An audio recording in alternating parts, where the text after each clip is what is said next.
Dobrý deň, vítam vás na kanáli Recepty pre život v časti Raňajkové dobroty a nápoje, kde som si pre vás pripravila recept s názvom Pšenová kaša z tahiny. Aké suroviny budeme potrebovať?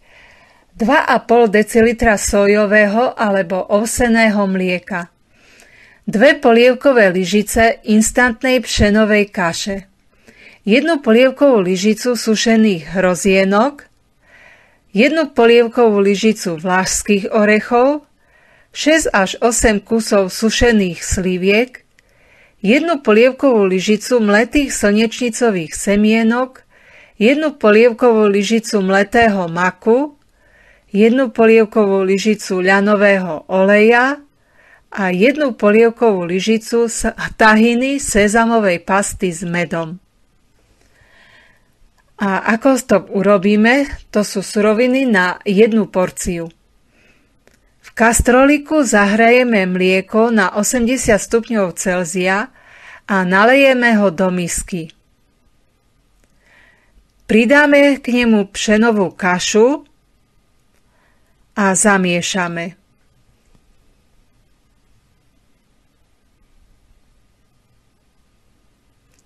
Necháme trochu vychladnúť.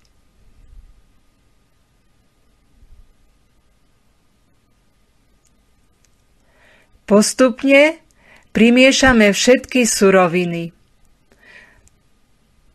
teda sušené hrozienka, vlašské orechy, sušené slivky, mleté slnečnicové semienka, mletý mak a ľanový olej.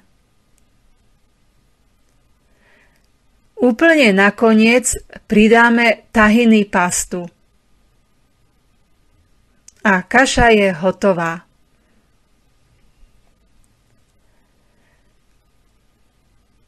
A čo je to tahiny?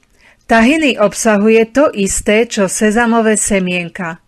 Lenže na rozdiel od semienok, ktoré musíte starostlivo rozhrísť alebo rozomlieť, aby ste vstrebali živiny obsiahnuté vo vnútri, v paste už sú pomleté a dobre vstrebateľné.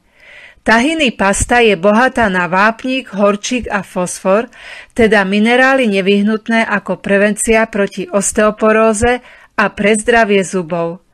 Sezam je zároveň bohatý na zinok, ktorý ocení naša imunita a metabolizmus, ale aj vlasy, nechty a pokožka. Zaujímať by vás mohlo i obsiahnuté železo. Tahiny patrí ku kvalitným rastlinným zdrojom železa, ktoré sa oplatí do jedálnička zaraďovať pravidelne. Vyššieho podielu tukov sa pritom nemusíte báť.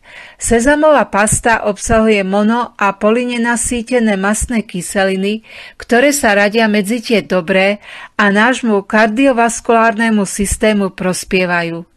Tahiny navyše vyniká poriadnou dávkou fitosterolov, ktoré znižujú hladinu škodlivého cholesterolu v krvi a pomáhajú predchádzať rakovinovému bujneniu.